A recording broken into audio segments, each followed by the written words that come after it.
So how's the agent business going? Good. Learning a lot. Just trying to build it one day at a time. Yeah. I mean, you enjoying it at all? Yeah. I like the fact that I'm an entrepreneur. Still staying close to the league, doing some media things, but a little bit different than running a team. How about these rumors? Were you thinking about going back to any of the teams, or was that any truth to any of that? Mike, I'm not going to rule anything out for my future. Right now. Were people really talking to you about coming back? Yeah, I didn't have any direct conversations with any team, but look, I had the great fortune of being in the NFL for 19 years. It's still, a big part of my life, so I wouldn't rule that out down the road. All right. It's interesting. Having stepped away, do you keep close contact with the league with what you're doing, or do you feel a little removed? Have you taken some time away from the league? What would you say about your relationship to football right now? Well, I would say, like, watching the games and knowing the league, I feel like I know it better than ever, Mike, because I have more time to watch the games. From a personal standpoint, this past year has been great.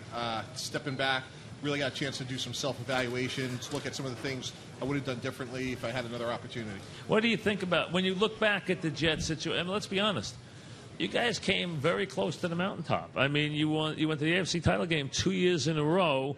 2 years later, you're out of the league. That's a tough transition. There's no question, okay? Especially since Rex is still there. So when you look at that, what do you say? How do you deal with it? How do you justify that to yourself now? Well, first of all, you got to realize when you're an NFL GM, that's not a job you're going to retire in. No question. And how about this, Mike? Going back to 2009. There were 11 head coaches hired. Of the 22 head coach and GMs, 20 are no longer there. Martin Mayhew's the only GM left in Detroit, and Rex is the only coach. So of the 22 hired, only 2 are left? Yeah, so from Pioli... That is unbelievable. Think of that turnover. That is remarkable. The coaching turnover you can understand. The general manager turnover, that's a new wrinkle, because general managers used to be a job where they'd keep people for a while. The general manager turnover now is as abrupt as the coaching turnover. It is, and I had 7 years, so I have nothing to complain about. But that's just indigenous of what's going on in our industry. Yeah, it really is. That's an interesting point when you think about it. Because you don't think of that. You think about stability in the general manager's seat, and I think you need it there. When these teams change things every year, I don't think you learn anything. I think there has to be better continuity than that in the league. I don't think it's ever positive. You know that? Yeah, I would agree with that. And when you look about sustained success and talk about, obviously, like the Pittsburghs and the New Englands, those are the teams that are there year in and year out, and I think that does give them an advantage. What if anything, is there one thing, or is it more complicated than that? When you go back and look at the last year of the Jets, was there any one thing that you thought made a big difference, or was it a bunch of little things that just didn't go right? Yeah, I think it was more little things, like people will talk about, Sanchez or Tebow, but, I think some of the smaller things, like letting a guy like Jericho Cotchery go, maybe he wasn't the player he once was, right, Mike, but, as Coach Parcells would say, is some players have attributes you can't see, and Jericho Cotchery was... That's a good one. You know what? He's a good one, because he has been a very valuable guy. Some guys are just better parts of teams.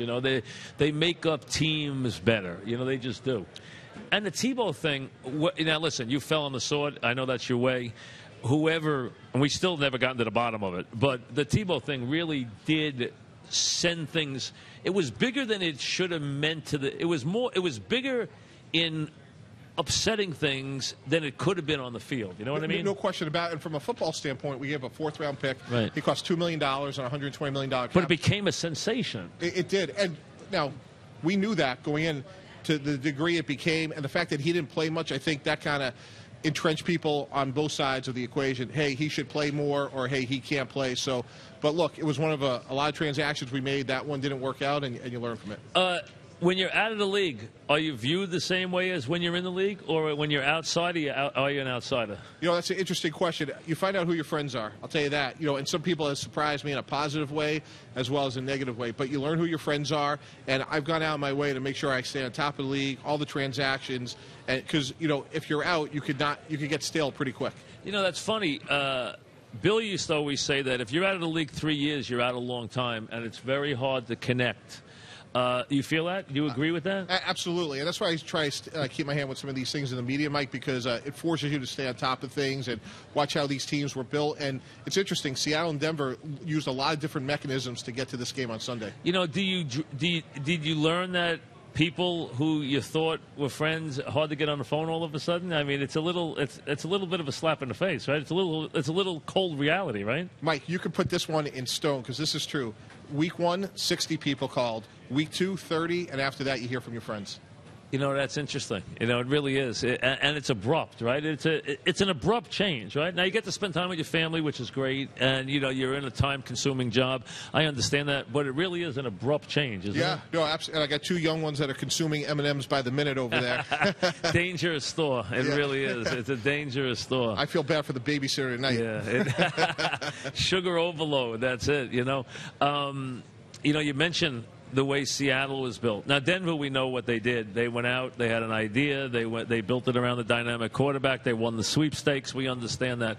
Seattle was really built meticulously. It really was from the ground up, especially that defense. Yeah, and you look at some of the players from the third round back that they got, you know, going from like Bobby Wagner, Cam Chancellor, Maxwell, the depth of that team, John Schneider, who I have a lot of regard for, they did a great job on their defense with lower round picks, Mike.